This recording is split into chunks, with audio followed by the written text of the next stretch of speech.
The late summer sun beat down on a bustling Long Island estate, casting long shadows across the meticulously manicured gardens. Inside a grand mansion, a vibrant celebration unfolded. Guests, adorned in their finest attire, mingled and danced, their laughter and chatter filling the air.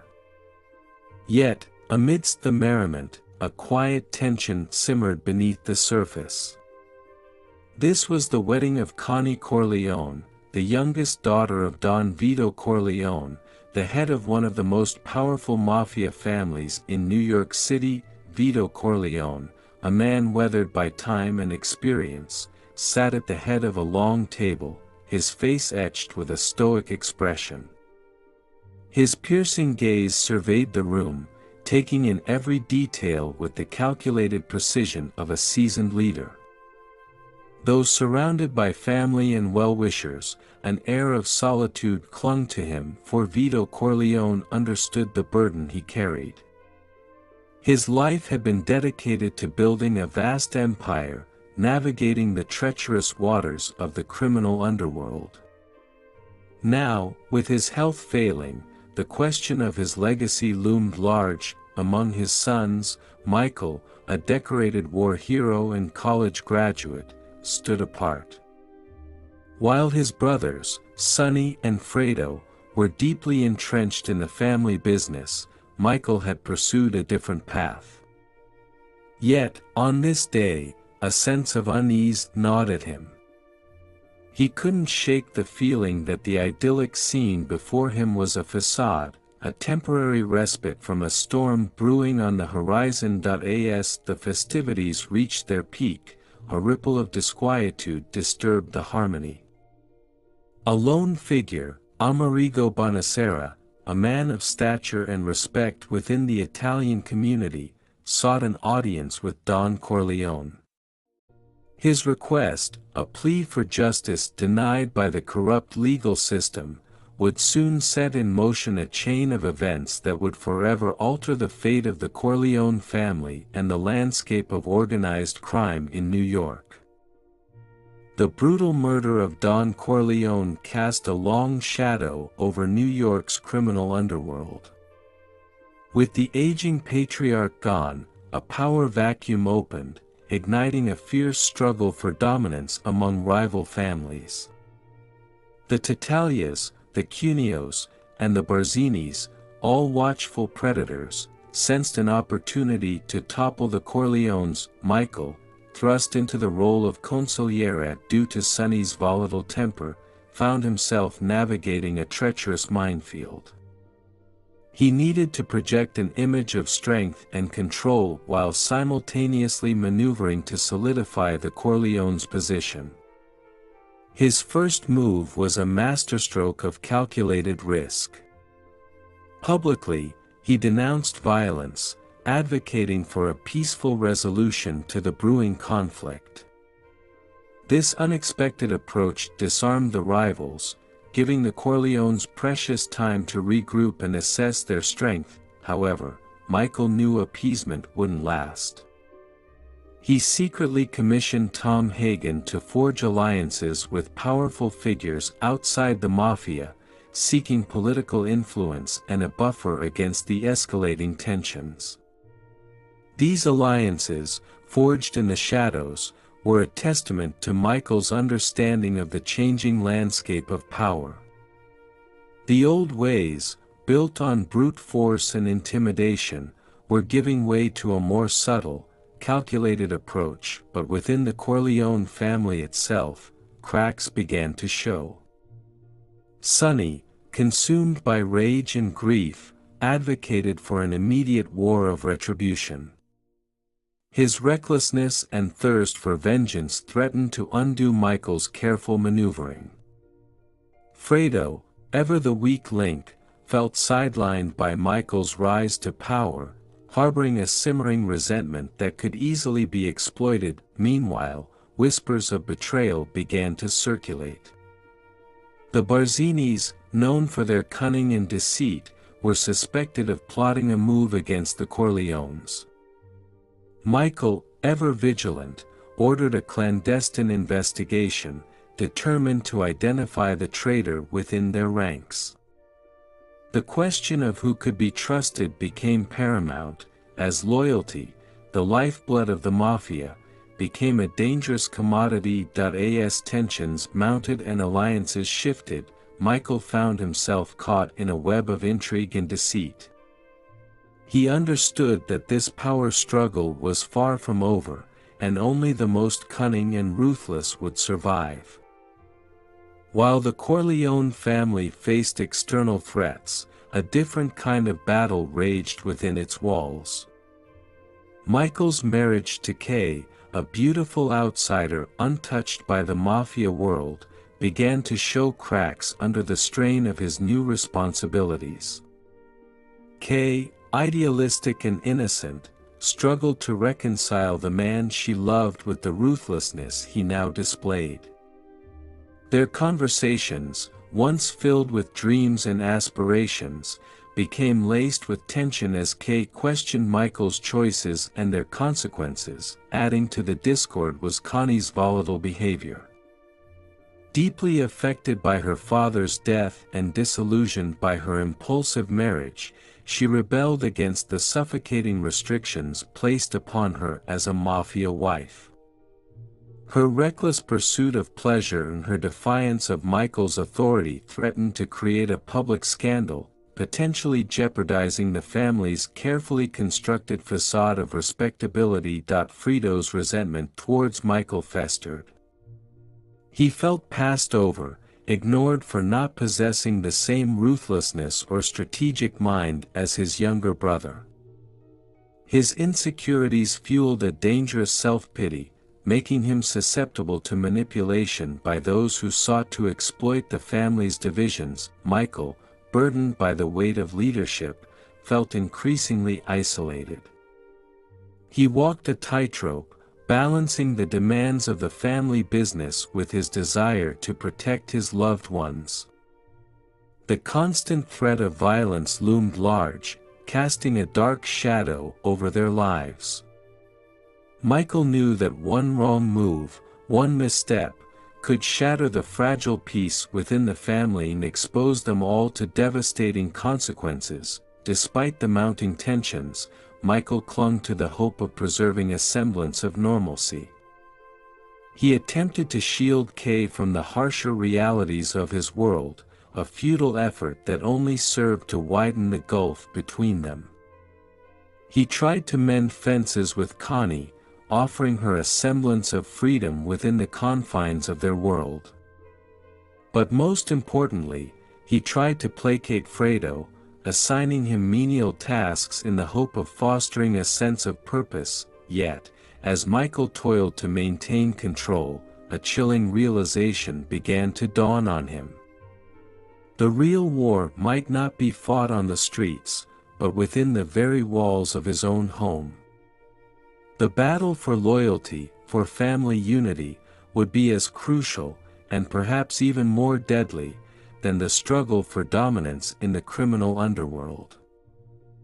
While the Corleones outwardly maintained a fragile peace with their rivals, Michael wasn't content with simply holding their ground. He saw an opportunity for expansion, a chance to solidify their power and secure a prosperous future for the family. His focus shifted towards new business ventures. He recognized the growing demand for narcotics and, with a ruthless pragmatism, saw a chance for substantial profit. He established clandestine distribution networks, carefully choosing loyal lieutenants to oversee the operation. This move, however, sparked a fierce confrontation with the Tatalias, who had long dominated the drug trade in New York. The first blood was drawn on neutral territory, a posh Las Vegas casino owned by Mo Green, a neutral party in the underworld. Sonny, ever impulsive, confronted Green for attempting to muscle in on their new heroin racket. The incident, a blatant display of Corleone aggression, sent shockwaves through the criminal underworld. The fragile peace was shattered. Michael, however, saw a bigger picture. He recognized the potential of Las Vegas, a booming city fueled by gambling and vice. It was a golden opportunity to expand their reach beyond New York and establish a lucrative stronghold. He secretly contacted Green, proposing a partnership. Michael offered Green a cut of the profits from their New York drug operations in exchange for a percentage of the Las Vegas casino. Green, initially hesitant, was swayed by Michael's offer.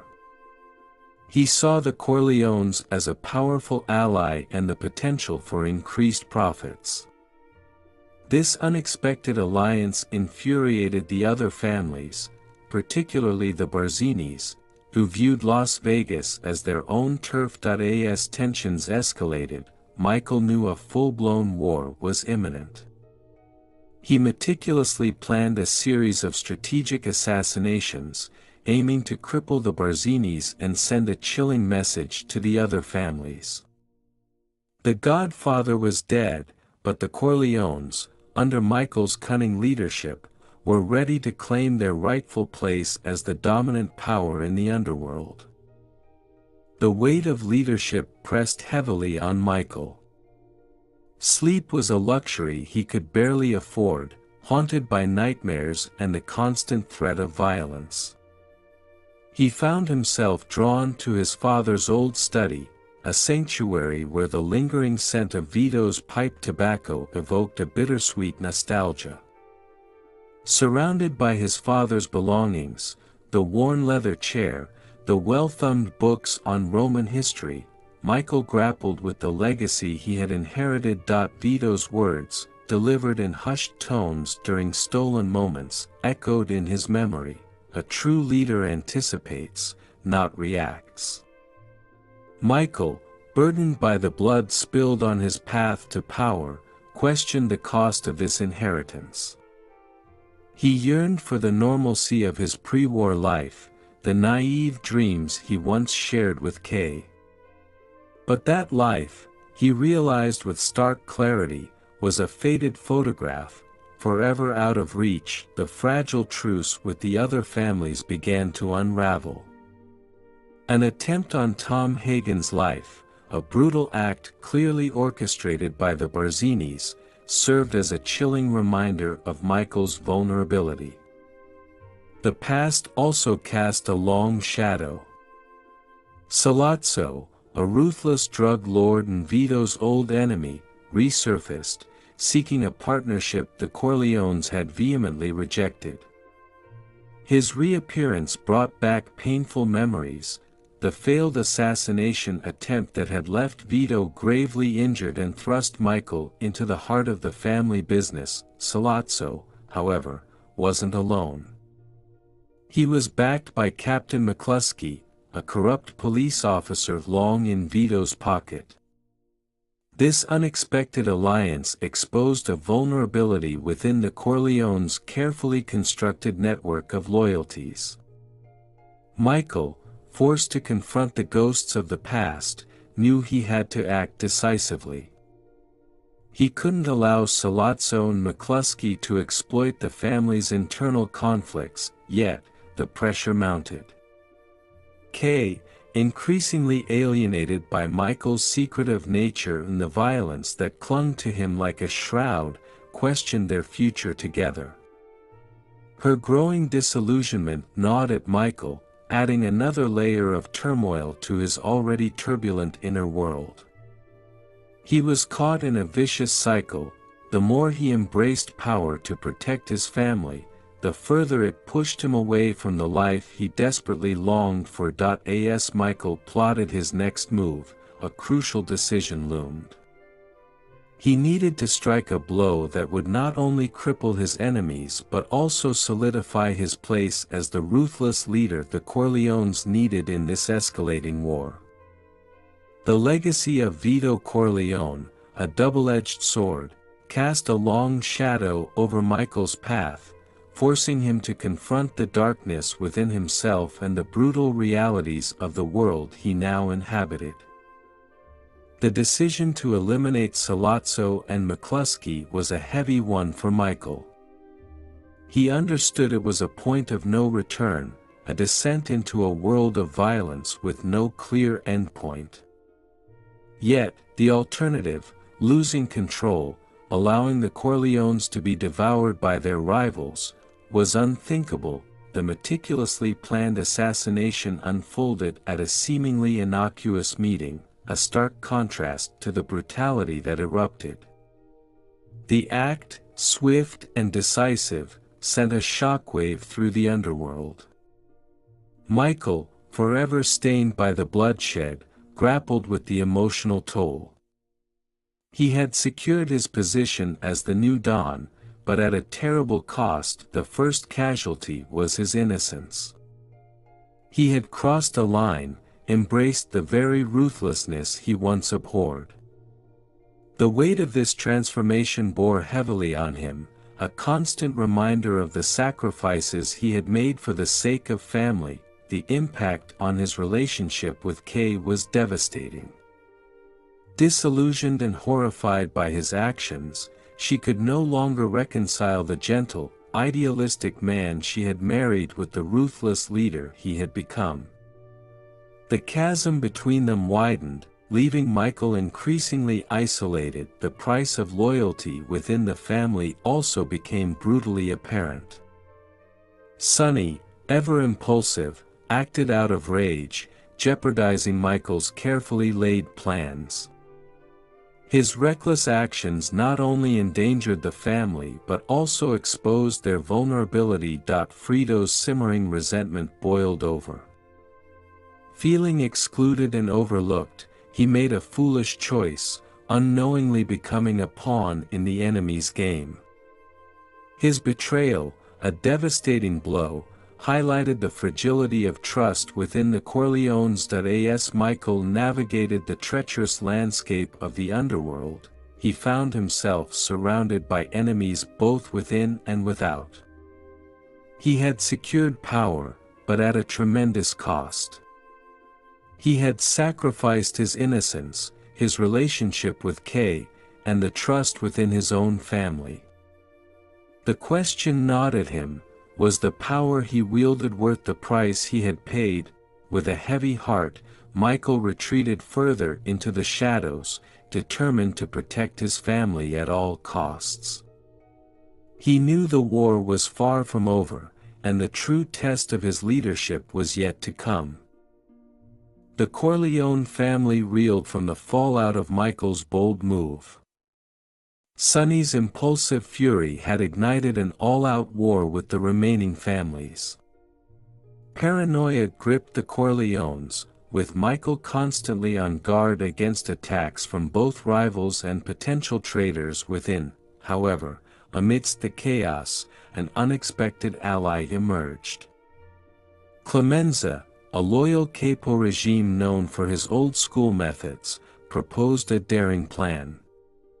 His intelligence network revealed a secret meeting orchestrated by the Barzinis, a gathering intended to discuss the final elimination of the Corleones. This was a turning point. By striking first, Michael could cripple the Barzinis and send a message of absolute dominance to the remaining families.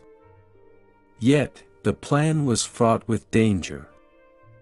The location of the meeting was a heavily guarded neutral territory, making a direct attack a suicide mission. Michael, ever the strategist, devised a plan that relied on both cunning and ruthlessness. He approached Hyman Roth, a powerful Jewish gangster with a long-standing animosity towards the Barzinis. Roth, recognizing an opportunity to further weaken his enemies, agreed to provide a crucial element, a trusted assassin who could infiltrate the meeting under the guise of neutrality. But Michael's biggest hurdle remained within his own family. Fredo, still reeling from his previous betrayal and fueled by a simmering resentment, became easy prey for the Barzinis. Manipulated by promises of respect and a perceived sense of power, Fredo unwittingly revealed the location of Michael's planned safe house, the revelation sent shockwaves through the Corleones. Michael, devastated by his brother's betrayal, understood the severity of the situation. He knew he couldn't risk staying at the safe house, a location now compromised. A new plan, one that would involve calculated risk and even greater sacrifice, began to take shape in his mind. The revelation of Fredo's betrayal plunged the Corleone family into a state of turmoil. Michael, his face etched with a mixture of anger and despair, confronted his brother. The love and respect that once bound them had eroded, replaced by a deep sense of betrayal.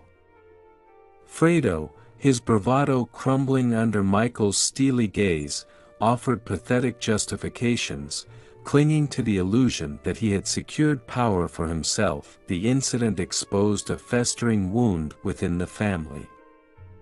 Years of resentment, fueled by Sonny's impulsiveness and Fredo's insecurities, had created a chasm wider than Michael could have imagined. He realized that the war he waged wasn't just against rival families but also against the fractures within his own. Tom Hagen, Michael's ever-loyal consigliere, attempted to mediate the conflict. He reminded Michael of the importance of family unity, the very foundation upon which their power rested. Michael, however, grappled with a newfound cynicism. The idealism he once held, the belief in the sanctity of family, had been shattered by the brutality of the world he now inhabited. Meanwhile, Kay, completely alienated by Michael's actions and the violence that permeated their lives, decided to leave. Her departure marked the loss of Michael's last tether to the life he once knew. The man she loved, the man who dreamt of a future beyond the family business, had become a stranger, consumed by the darkness he needed to wield in order to survive. As Michael planned his next move, a sense of isolation gnawed at him. He understood the cost of his actions. His innocence had been sacrificed on the altar of power.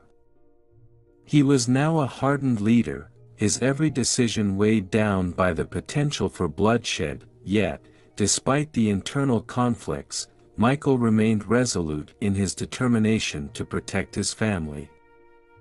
He knew that his enemies would exploit any weakness, any sign of disunity. He had to maintain a facade of control, even if it meant further isolating himself from the very people he was fighting for. The Corleone family, once a symbol of strength and loyalty, stood on the precipice. Michael, burdened by the weight of leadership and the weight of betrayal, faced a critical decision.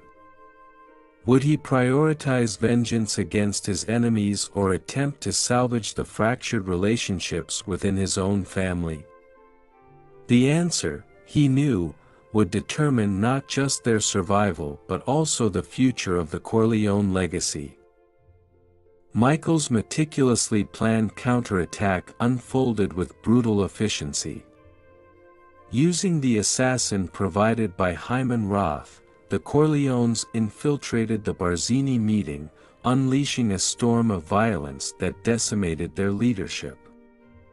The remaining families, stunned by the audacity and ruthlessness of the move, found themselves with a stark choice: submit to the Corleone dominance or face annihilation. News of the successful operation filtered back to the Corleone compound, a bittersweet victory overshadowed by the betrayal that festered within. Michael, his face hardened with resolve, summoned Fredo. The once playful bond between brothers was a distant memory, replaced by a cold, calculating stare. Fredo, sensing the inevitable, tried to plead for forgiveness, but Michael was resolute. The family's survival, he believed, hinged on the elimination of any weakness, any potential threat. That in a heart-wrenching scene, Fredo was taken away, his fate sealed. The act, a brutal reminder of the price of loyalty in the world Michael now inhabited, further alienated him from Kay, who had returned briefly only to witness the depths of his ruthlessness.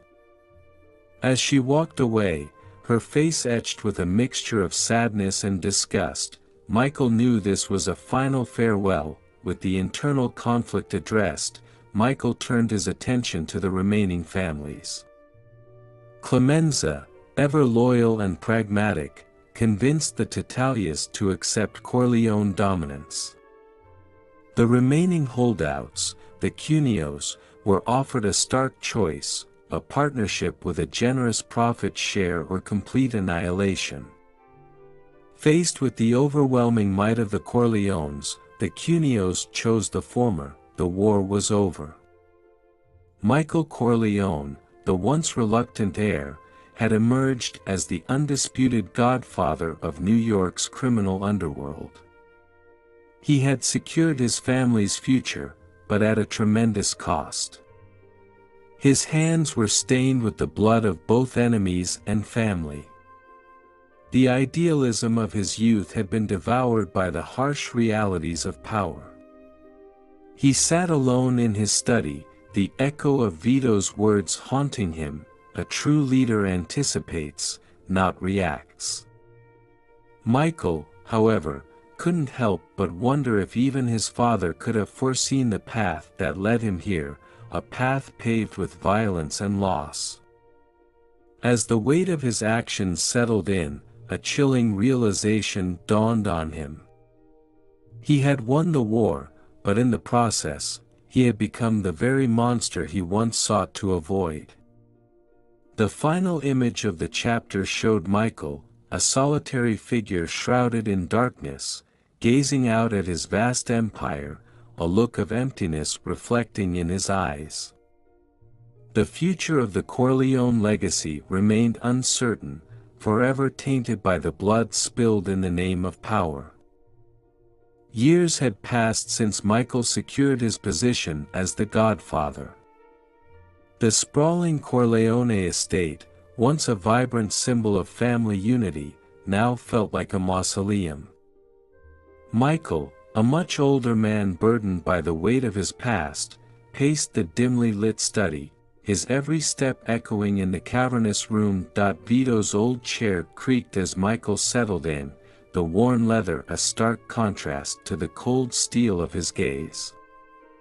Memories flooded back, the warmth of family gatherings, the playful banter with his brothers, the innocent love he shared with Kay.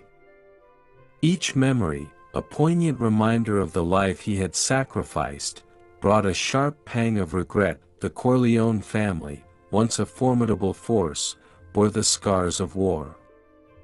Tom Hagen, weathered and weary, carried the burden of countless decisions. Connie, her youthful spirit dimmed, battled a crippling dependence on alcohol. Anthony, groomed as Michael's heir, lacked his father's cunning and ruthlessness, a source of constant disappointment. The solace Michael once found in power had faded. He had built an empire, but it was an empire built on sand, constantly under threat from ambitious underlings and vengeful enemies.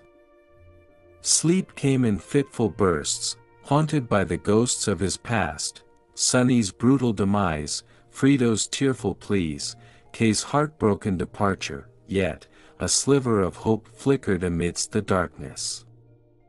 Mary, his youngest daughter, possessed a quiet strength and a keen intellect, qualities that could potentially steer the Corleone family away from the world of violence. But could he, the architect of their current predicament, guide her towards a different path? As dawn painted the horizon with streaks of orange and gold, a decision began to form in Michael's mind. Perhaps, he thought, there was a way to use his remaining influence to carve a different future for Mary, a future free from the blood and betrayal that had consumed his life. He envisioned a world where the Corleone legacy wouldn't be synonymous with fear and violence, but with something more: something he himself hadn't been able to achieve, redemption. The path wouldn't be easy. It would require dismantling years of carefully constructed alliances and navigating a treacherous world where trust was a scarce commodity. But for the first time in a long time, a flicker of determination ignited in Michael's eyes. He owed it to Mary, to the ghosts of his past, and perhaps even to himself, to try. Michael's newfound purpose surged through him. He wouldn't let sentiment cloud his judgment. Redemption for Mary wouldn't come from weakness, but from a carefully orchestrated shift in power. He needed to solidify the Corleone dominance, ensuring a stable environment for Mary to navigate before he could even contemplate stepping back. His first move was to strengthen his alliances. He met with Hyman Roth, their partnership solidified by the recent victory. Michael ensured Roth understood that the Corleones, despite a desire to move into more legitimate businesses, wouldn't relinquish their control over the narcotics trade. A tense peace, built on mutual respect and clear boundaries, was established. Next, Michael addressed internal threats. Clemenza, his loyal capo, succumbed to illness. While a natural loss, it created a power vacuum. Michael recognized Sonny's hot-headed son, Vincent, as a potential threat. Vincent, fueled by a misplaced sense of entitlement and a thirst for violence, could easily disrupt the fragile peace within the family. With a heavy heart, Michael orchestrated Vincent's downfall. He framed him for a minor infraction, ensuring a swift and relatively bloodless removal from the line of succession. Anthony, despite his shortcomings, was positioned as heir apparent, a decision that would hopefully curb Vincent's ambitions. The remaining families, cowed by the Corleones' ruthlessness, readily agreed to new terms. Michael established a commission, a facade of cooperation masking the Corleones' dominance. He used this platform to settle disputes and maintain a semblance of order within the underworld. However, Michael knew this Pax Corleone wouldn't last forever. New players, emboldened by whispers of dissent within the Corleones, were sure to emerge. He needed to establish a deterrent, a reminder of the consequences of defying his authority. His target, Don Altobello, a powerful but aging figure who harbored a grudge from a past slight. Michael orchestrated a public assassination, a brutal display of force that sent a chilling message throughout the underworld. With Altobello gone, the remaining families fell into line, their fear a potent tool in Michael's quest for consolidation. As his grip on the underworld tightened, Michael began discreetly shifting his focus. He invested in legitimate businesses, casinos, hotels, and even a fledgling film production company. These ventures, while initially a trickle compared to the illegal operations, were the seeds of a future where the Corleones wouldn't be solely defined by violence. Years passed. The Corleone Empire, a complex web of legitimate and illegitimate businesses, thrived under Michael's ironclad control. Mary, blossoming into a strong-willed young woman, expressed an interest in law. A flicker of hope ignited within Michael. Perhaps, his dream of a different future wasn't as far-fetched as he had once thought, yet, the scars of the past remained. Tom Hagen, burdened by years of bloodshed, announced his retirement. Connie, a broken shell of her former self, succumbed to a drug overdose, a tragic reminder of the cost of their rise to power. And Michael, a solitary figure burdened by the weight of his choices, awaited the inevitable challenges that would test the new order he had established. The years rolled on, marked by a fragile peace within the Corleone family and a cautious foray into legitimate businesses. Michael, a wizened figure with a weariness etched into his face, surveyed his empire from his study. The weight of leadership, however, was beginning to take its toll. His health was failing, and the burden of the past threatened to consume him. His gaze fell on a framed photograph, a younger Michael and Kay, their faces beaming with a youthful innocence long lost. A pang of regret pierced him, a stark reminder of the life he had sacrificed for power. But amidst the sorrow, a flicker of hope emerged. His focus now shifted entirely to the future, to the next generation who would inherit the Corleone legacy. Anthony, groomed as his heir, had proven to be a disappointment. He lacked the ruthlessness and strategic mind that had made Michael so formidable. Yet, Anthony possessed a charm and a business acumen that could be valuable assets in the new world Michael envisioned. His plan was to gradually shift the family's focus away from the brutal world of organized crime and towards a more respectable facade.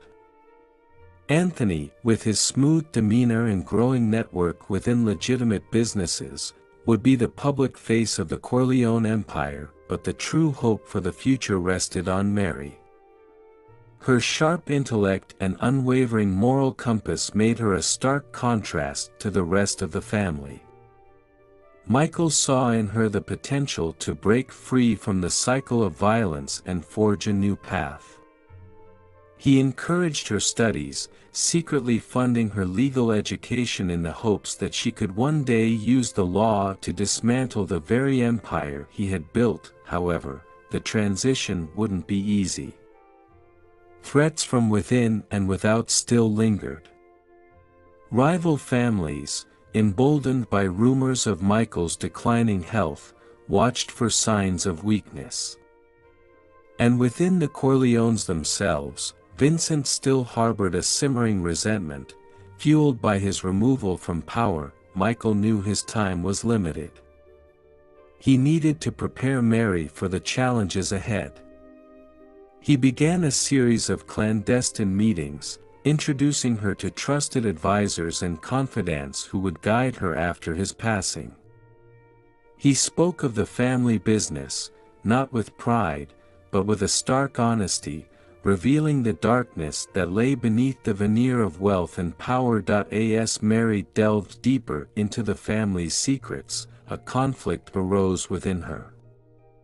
She was torn between loyalty to her family and a growing sense of justice. Michael, sensing her struggle, offered a cryptic piece of advice: "The law can be a powerful weapon, Mary. But remember, true power lies in knowing when and how to use it." His words hung heavy in the air, a message that resonated far beyond the legalities of the courtroom. They spoke of the complexities of power, the delicate balance between control and justice. A frail Michael, his steps slow and labored, stood before the weathered brownstone in Brooklyn. It was Vito's old house, the one they'd fled on that fateful night years ago. He'd avoided it for decades, the memories too painful to revisit. But now, with a terminal illness gnawing at him, a strange sense of pilgrimage compelled him. He rang the bell, the chime echoing through the dusty hallway like a whisper from the past. The door creaked open, revealing a kind-faced elderly woman. Surprise flickered across her face, quickly replaced by a flicker of recognition. "Mr. Corleone?" she asked hesitantly. Michael nodded, the weight of the name a heavy burden on his tired shoulders. Inside, the house remained largely unchanged. The worn furniture, the faded photographs on the mantelpiece, everything seemed frozen in time. He climbed the creaking stairs, each step a memory. Vito's old study, a haven of his childhood, awaited him. He sank into the familiar leather chair, the worn surface cool against his skin. Here, under the watchful gaze of his father's portrait, Michael allowed himself to reminisce. He remembered Vito's stern lectures, the quiet strength in his eyes, the lessons on loyalty and family that now felt tainted by the path he had chosen. Was this the legacy he'd built? A sprawling empire stained with blood and betrayal. Guilt gnawed at him. He thought of Kay, her hopeful face replaced by a cold indifference. He thought of Fredo, his pleas for forgiveness drowned out by the demands of power. He thought of Sonny, his recklessness a catalyst for the violence that had consumed them all. A wave of despair threatened to engulf him. Had he been the architect of his own destruction? Had he succumbed to the darkness he once sought to avoid? A single tear rolled down his cheek, a silent apology to the ghosts that haunted him. Outside, the sun dipped below the horizon, painting the sky in hues of orange and purple. It was a beautiful sight, a stark contrast to the turmoil within him. He knew his time was short. He had one final act to perform. He descended the stairs, a newfound resolve in his eyes. Mary waited in the living room, her expression a mixture of curiosity and concern. He sat her down, the weight of his words heavy in the air. He spoke of his regrets, of the darkness that consumed him, of the hope he placed on her shoulders.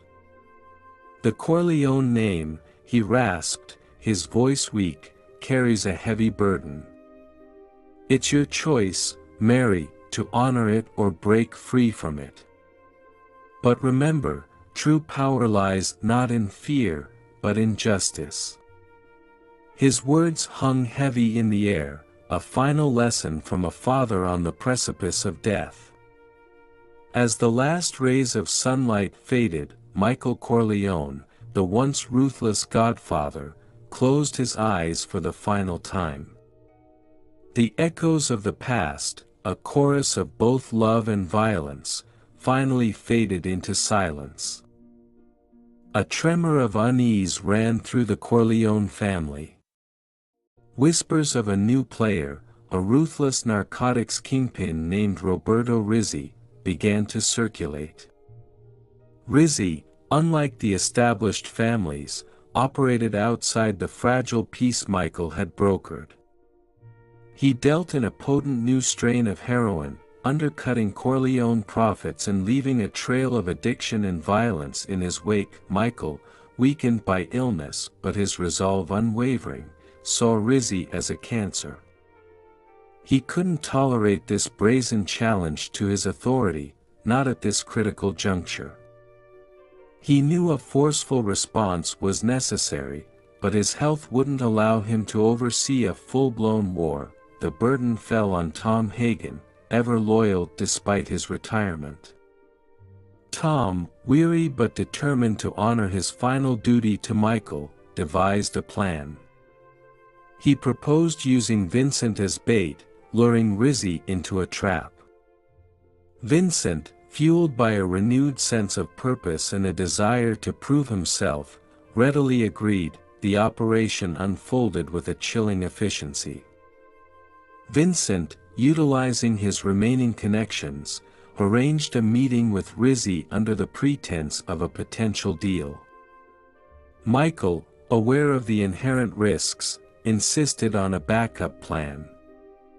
He secretly entrusted Mary with a hidden microphone, tasking her with recording the incriminating evidence they hoped to obtain from the meeting. The tension crackled in the air as Vincent met Rizzi at a secluded warehouse. The conversation, rife with veiled threats and unspoken hostility, was captured on Mary's recording device. However, Rizzi wasn't alone. He had anticipated a trap and set one of his own.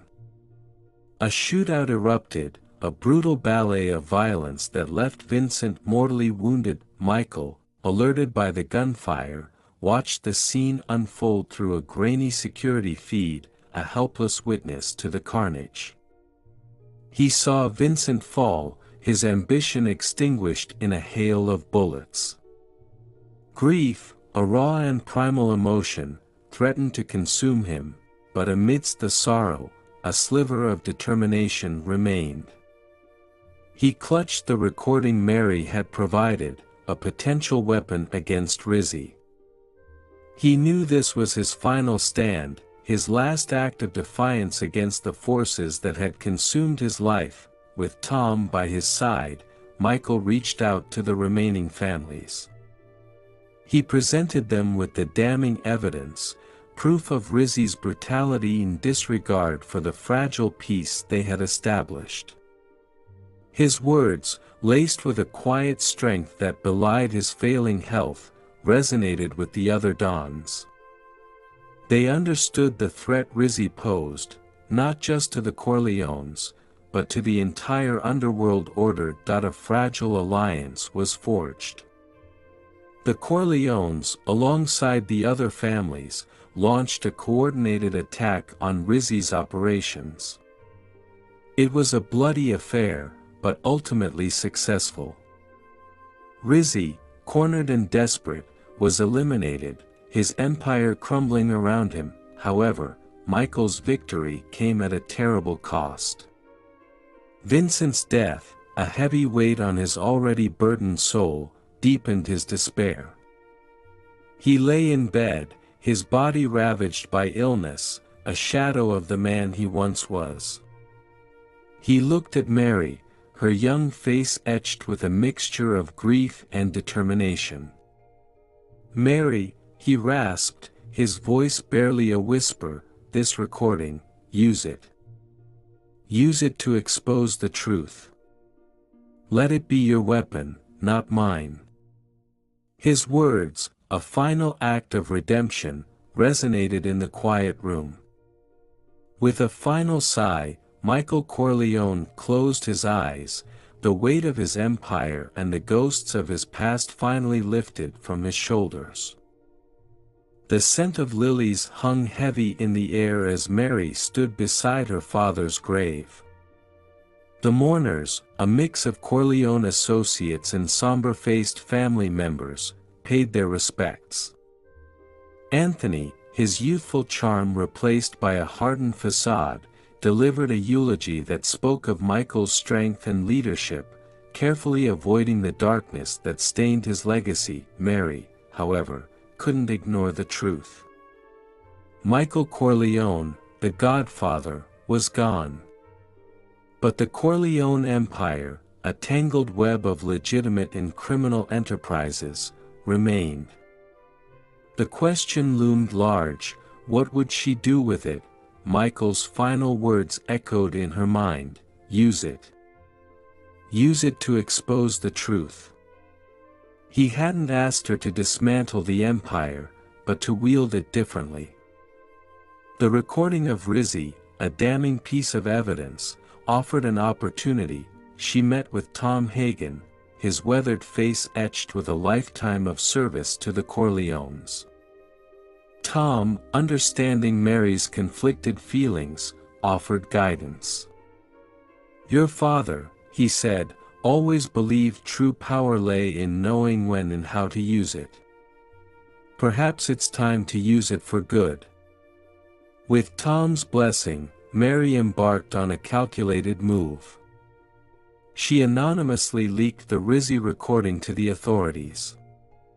It caused a public uproar, exposing the underbelly of the city and putting immense pressure on law enforcement.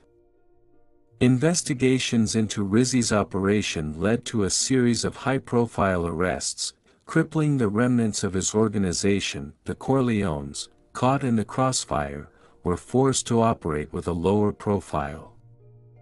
Legitimate businesses, long overshadowed by the criminal side, came to the forefront. Anthony, despite his shortcomings, proved to be a shrewd businessman, expanding their portfolio into new, legal ventures. Mary, meanwhile, pursued a career in law. Armed with the Corleones' inside knowledge and a burning desire for justice, she became a formidable prosecutor. She used her skills not just to bring down criminals, but also to expose the systemic inequalities that fueled organized crime in the first place. Years passed. The Corleone name, once synonymous with fear, slowly faded from the headlines.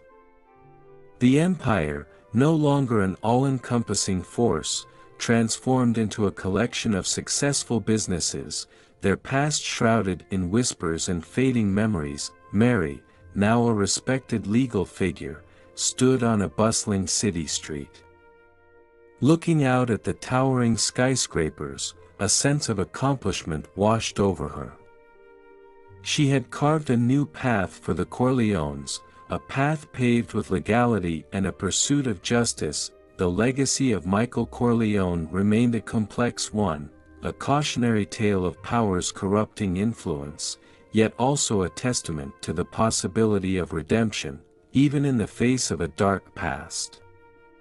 As Mary continued on her journey, the Corleone legacy, forever intertwined with the city's history, continued to evolve, a reminder that even the most deeply rooted empires could change course, leaving behind a legacy that was still being written. Decades had passed since Michael Corleone's death.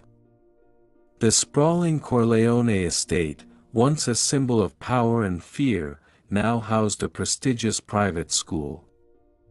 Laughter echoed through the halls where hushed conversations and tense negotiations once took place. Mary, her hair now streaked with silver, sat in the study that was once her father's domain. Sunlight streamed through the window, illuminating a framed photograph on the desk. It was a younger Michael, his eyes filled with a hopeful idealism, a stark contrast to the man he became. A bittersweet smile touched Mary's lips. She understood her father's journey now, the seductive lure of power, the terrible cost of ambition. Looking out the window, she saw a group of students playing in the manicured gardens, their laughter a balm to her soul. These were the fruits of her labor, the future she had fought for. The Corleone name, once a byword for organized crime, now evoked a different image: educational opportunity, a chance to break the cycle of violence. Yet, the past couldn't be erased. Occasionally, whispers of the old Corleones would surface, murmurs in news articles, hushed tones in documentaries. Mary knew the truth would never be entirely buried, but she also believed that the future was unwritten. A knock on the door startled her from her reverie. It was Anthony, his hair now completely white, but his eyes still holding a flicker of the Corleone charm. He carried with him a young woman, Mary's granddaughter, her face alight with curiosity. "Grandma," the girl said, her voice brimming with excitement, "Grandpa says you used to live here. Tell me stories about the Corleones." Mary's heart skipped a beat. How much to tell her? A lifetime of lessons and hard-earned wisdom swirled within her. She looked at her granddaughter, a symbol of innocence and hope, and a smile bloomed on her face. Perhaps, she thought, the stories wouldn't be just about power and violence. They could be a cautionary tale, a reminder of the dangers of unchecked ambition, but also a testament to the enduring power of family, love, and the unwavering pursuit of a better future. The sunlight glinted off the girl's curious eyes, and Mary began to weave a narrative. It was a story that would encompass the darkness of the past, the struggle for redemption, and the enduring hope for a new dawn. The Corleone legacy, forever a part of the city's history, would continue to evolve, a testament to the human capacity for both destruction and creation.